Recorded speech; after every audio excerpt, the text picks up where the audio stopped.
Welcome to the Bullpen.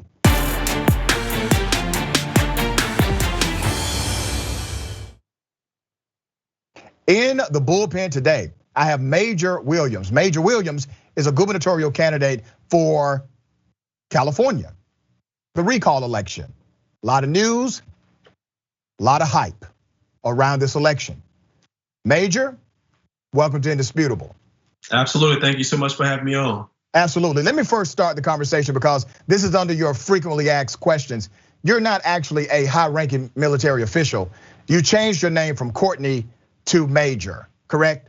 Absolutely, but I've gone by Major Williams for the last 20 years as a nickname. But when I ran for mayor in 2018, obviously I wanted my name on the ballot to reflect the name that everyone knew me as, which is Major Williams.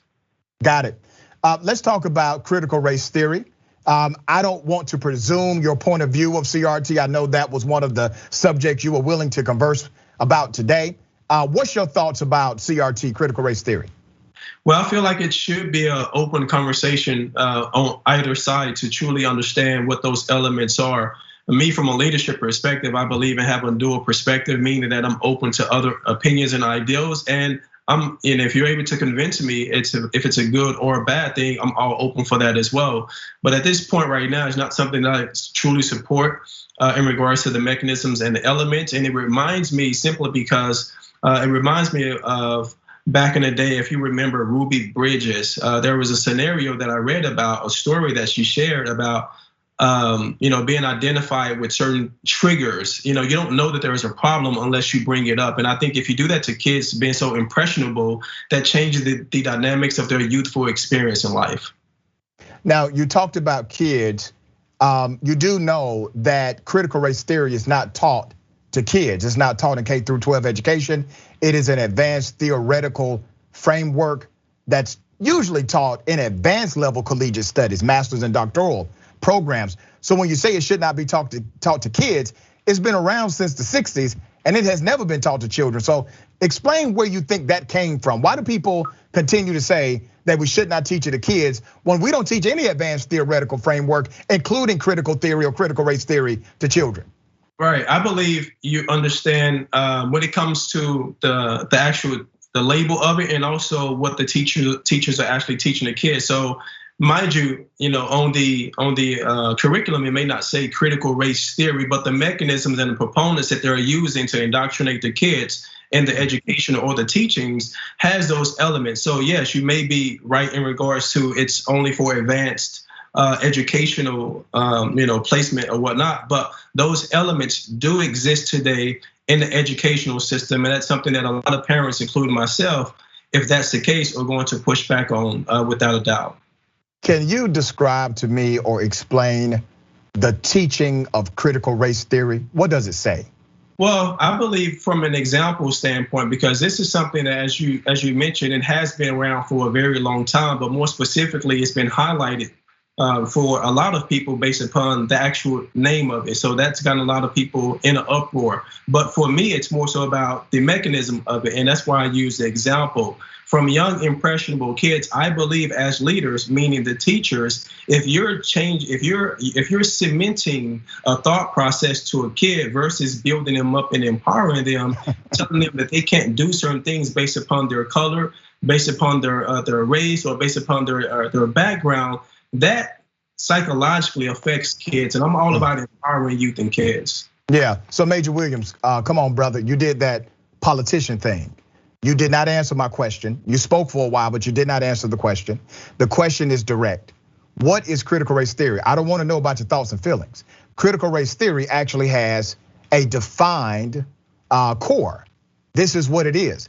It's like saying, if I point to a piece of fruit and it's an apple, and I say, what is that piece of fruit? You say, well, that's an apple, right? There's an actual definition here. So what is critical race theory? How can you be critical of something you don't know anything about? So I'm asking, what is critical race theory? So as I said earlier, for me, it's not a concrete criticism, which is why I, as a leader, am doing the work. We're putting together an amazing task force for individuals who actually believe critical race theory is a good thing. For also individuals who don't believe in it, so I can also get a better understanding as well. I don't sit in front of any camera and profess like I know all things. I can share my opinion based upon what I've received thus far. But from a leadership perspective, it's time. It's one of those things where I want to get to the table and understand it better for everyone else, so I can understand the mechanism of it moving forward. Well, brother, let me take this opportunity to provide an education for you. Critical race theory, as I said, it's an advanced theoretical framework. It comes out of the legal scholarship studies, which basically says that the way policies, statutes were written, it actually created by design inequitable outcomes where people of color were not as supported in the ecosystem of criminal justice, in civil justice, or even in institutional norms as their white counterparts in the United States of America.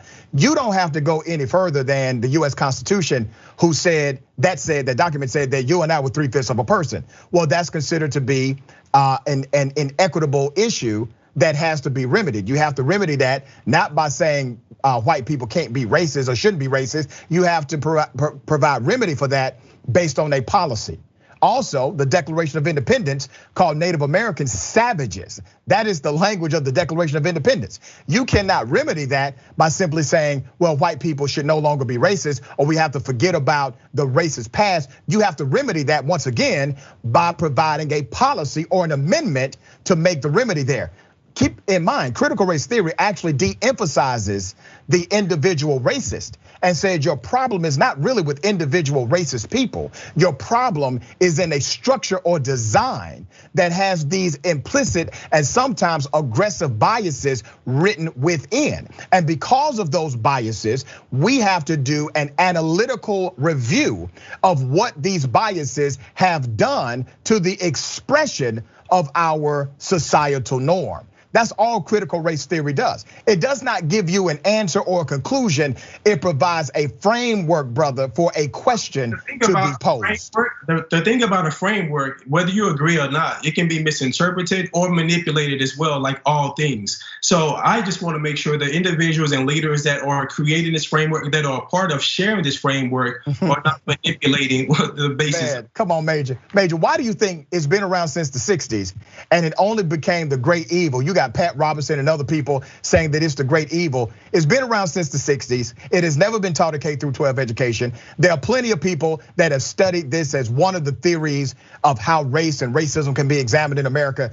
Why do you think it only became a great evil in America when Donald Trump said it wasn't evil? That's the only time it became this bright, shiny thing for Republicans to talk against. Tell me why. Well, I believe that people have been talking about it. We're at the height of social media at this point. So of course, everything's gonna be polarized, especially if the former president of the United States talks about it. So you do agree he polarized it? Huh? You do agree he's the guy that polarized it, correct? Say that, I've never heard him mention it. You've never heard President Donald Trump, the former president, mention critical race theory? No, I haven't. All right, well, let me educate you again. When he was president of the United States, he talked about critical race theory being anti-American. He also provided a policy through executive action that said if your diversity inclusion training of any federal department includes the teaching of critical race theory, you will no longer be funded by the federal government. So he's the guy who started this attack. Brother, I need you to know the origin of where it came from, because you have to at least question, if this has been around since the 60s, why all of a sudden are we talking about it today? You see, you still saying something that's been around since the 60s, that doesn't automatically make it something that was appeasing or appealing to Americans. But brother, why is it a great evil today, according to conservatives? I'm willing to have those conversations, and like I said, I'm not a typical politician. I'm a hybrid. I'm new in this space to a certain degree, but and I don't dance. And if I don't know something, I don't know something, and I receive the opportunity to be educated, so to speak, or to learn new things, so I can actually expand my mindset in regards to that. But like I said, I've never heard him specify that in that way, ever. Well, you need to do your research, brother, because he absolutely did, and even provided a policy directive inside of his bias against it. So do that research. You do agree that systemic racism does exist, or do you disagree that it exists? I believe racism is a key component and key element in our country, and I think across the entire world. So, well, answer this yes or no, because I don't want to presume that you said yes or no to that. Does systemic racism exist? No. Systemic racism does not exist, but racism exists. That's your answer. Absolutely. Okay. So let me try to. So give me your definition of systemic racism versus racism, but also understanding that racism has been hugely overused, through everything. It could be, I just don't like you as well. So we need to break down what that truly means in present. I can do that for you. Systemic racism is when you look at your FBI.gov report that shows routinely blacks are more likely to get pulled over without any prerequisite criminal activity 3 to 5 times more than a white driver. And whites are as likely, if not more likely, in some regions like New York and even LA, also in San Francisco, whites are more likely to actually have drug paraphernalia or something illegal inside of their vehicle. So that's part of a systemic racism issue. Not only is the outcome unequal, but also before the outcome happens, the stop itself is unequal. There's another expression of this as well. When you have a racist police officer, that police officer typically does not exist in a silo. Here's my point to that. A racist cop, people know who that racist cop is. How can the racist cop exist in an ecosystem of justice without being called out before there's an expression of violent racism? A racist cops exist. How are you figuring out that they determine that or know that factually? Is it a bad behavior from the officer? Is he show a certain bias? Is it as an attitude? Like, how is it defined? Okay, I can give you some background to that. Fair question. Yeah, very fair question.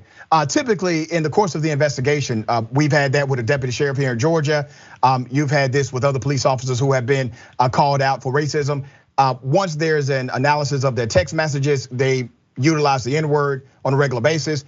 You will find that there is a culture of white supremacy by their tattoos and what they subscribe to on social media. So these are very common elements of policing or police officers who are racist. They typically are not racist in a silo. They have a culture of racism that is exposed once an investigation happens. So that's where I'm getting it from.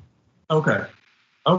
I mean, if it's something that's verifiable, as you said, text messages and white supremacy tattoos or whatever, I'm about fairness, man. I believe in accountability, but I do support law enforcement 100%, but I do not support bad cops, and I will speak out against them at any given moment if that's the case. Man, I'm glad you say you do not support bad cops, but you do support policing. So roughly 95% of Americans are for police reform. 58% of Americans, they say police reform must be dramatic. Even 51% of Republicans support some level of police reform. Now, why do you think it has been so difficult to get a real police reform bill passed by Republicans and Democrats when the public sentiment is there to do it? I believe it comes down to ideology and the road to actually get there. There's a lot of different moving parts because when you're making policy that's blanketed across the entire country, the dynamics is different per county, per city, or whatever. So if you put together a one-size-fits-all policy, then they actually can prove more detrimental than helpful. The fact that individuals are saying now defund the police department when we should be doing reform and more training, which requires more funding for those police departments as well. So the dynamics is a little different. And like I said, ideology-wise, I don't think they're connected, which is why policy can't come to the table and get pushed forward on that matter. But hopefully that's going to happen because, as you said, the people are speaking and supportive of it. Well, let's talk about policy. First of all policy is uniform. All policy is one size fits all. Murder, federal murder is federal murder, no matter who does it or what state you do it in. So all policy. Share with you a little context on why the cutting of the head is happening when it comes to actually getting it pushed through, regardless if it's uniform. Okay. It's a little challenging because you do have a two-party system that's butting heads, and you oftentimes they don't want to apply a policy or push it through unless they get something else, cater to them as well. So yeah, and that's the game of politics, man. I don't like that part, Major. I don't think you like that part either, by the way. I think you would like to see pure bills be presented in good faith, and you fight on that bill, not the trickery behind it, right? Absolutely, 100%. Let's also talk about defund the police. I actually support the defund the police movement because I understand what the movement means. Defund the police means to reprioritize policing budgets, to reimagine what policing is. So let's talk about this in the context of what police agencies actually do. I'm gonna bring you to a place called Ithaca, New York. And when you get a moment, I want you to research Ithaca, New York. Ithaca, New York did not have to wait on the George Floyd murder. Ithaca, New York did not have to wait on a Sandra Bland or Breonna Taylor. Ithaca, New York, they did a survey. That's all they did. They did a survey and they found that 51% of their 911 calls did not actually need a police officer. They needed a social worker or some type of community liaison. That's what was required. Obviously, cops are not trained as social workers or community liaisons, right? And so what did they do? They responded to the data of their local government, of their local citizens. They decided to start hiring one social worker per every 2 police officers who either retired, transferred, or have been dismissed. So their numbers, their goal is to make a congruency between the need of that local community and what is actually offered. I think that's a good thing. Let's talk about defunding the police. Budgets, brother. That's what this is about. Now, if your city or county is saying, and Major, I want you to respond to this. If your city or county says, we hired more cops, we're now spending more money than ever before, that means your city or your county has failed you, brother, because they are admitting they have no idea how to resolve the elements of criminality that lead to this in the first place. For example, drug addiction, alcohol addiction, crimes of survival, crimes of poverty or out of poverty, mental health disorders. That's 88% right there, brother. 88% of your crimes are connected to one or multiple of the things I just described to you. So if your city is not reprioritizing their budget to say, let's figure out a way to address some of these underlying issues of criminality, then your city is failing you. When have you known a city, name one city that has arrested themselves out of socioeconomic dysfunction? Chicago has more cops than ever before, and they are spending more money on policing than ever before, and the crime rate is soaring more than ever before. So you have examples of where it's not working, brother. I believe that's a great, unique, that's a unique situation when you bring up Chicago. I want to take it back to what you said earlier about the survey that was conducted versus, the citizens saying that social workers would probably be more necessary versus officers. Well, you also have to understand that the psychological component and also mainstream media in regards to how they have changed the narrative in regards to what police officers represent as well. So if you conduct a survey and you ask individuals about police service versus social workers, they've been tainted so horribly. You have to agree with me and say that a percentage of that is kind of swayed, so to speak. No, sir. Major, I have to disagree. Let me opine. Of the actual people, because they've been led to believe that police officers are not there. No, sir, you're incorrect. Good. Let me opine on that. And this is why I encourage you to do the research. When I say survey, I'm referencing a survey of the actual 911 calls from citizens of Ithaca, New York. Meaning they surveyed the 911 calls and said, well, damn, roughly 50% of our citizens didn't even need a police officer. This wasn't a robocall, brother. This wasn't something in the mail that said check 1 or 2. This was actual data that can be actionable. I understand the foundation of Ithaca as well. And what you say, Ithaca, New York as well, because there could be bias there as well. So I can't openly receive that. I hear you. I'm going to do my additional research on it as well. But I will say foundationally that there has been some bias that's been put out there, whether it be through the community and their interactions, but also through mainstream media, social media as well. It's not as broad as some may think, but it is an issue. We agree that there needs to be reform. We agree that there needs to be training as well. And the captains and the police officers that I've talked to, they share the same sentiments. They want to get better. They want to improve. But it's a complex situation, and we have to find a way to bridge that gap, to move forward. You're an entrepreneur. You've held multiple professional positions. In almost every profession, there's a level of self-critique and self-analysis that must take place. in order for their profession to continue to grow and adapt to the changing world. Policing, however, let me give you another stat. Policing, they solve about 2% of major crimes. A new stat came out just a few months ago. 11% in the best jurisdiction. So you have an effective rate for policing of 2 to 11%. What other government agency, and I say government agency intentionally because that means they are accountable to my money. What other government agency can express a 2 to 11% effectiveness rate and nobody get to question them? You know what I would ask you also, there should be a survey in regards to police officers' presence being a deterrent for people as well. So I'm sure there would be a high percentage when it comes to the presence of police officers in communities at events to be a deterrent for individuals to carry out criminal acts as well. So there's so many psychological twists and turns when it comes to this, and I get some of what you're saying, but there's so much more, so many more layers that should be acknowledged when it comes to us attacking this issue and addressing it as such. All right, I only have about 1 minute left, brother. Tell me what you think should happen to reform the police. I think strong communication, more funding and better training, but also the input of the actual communities that they're policing. And I think it should be a broad push for the police department to push for individuals in those communities to sign up for the police academy as well. Okay.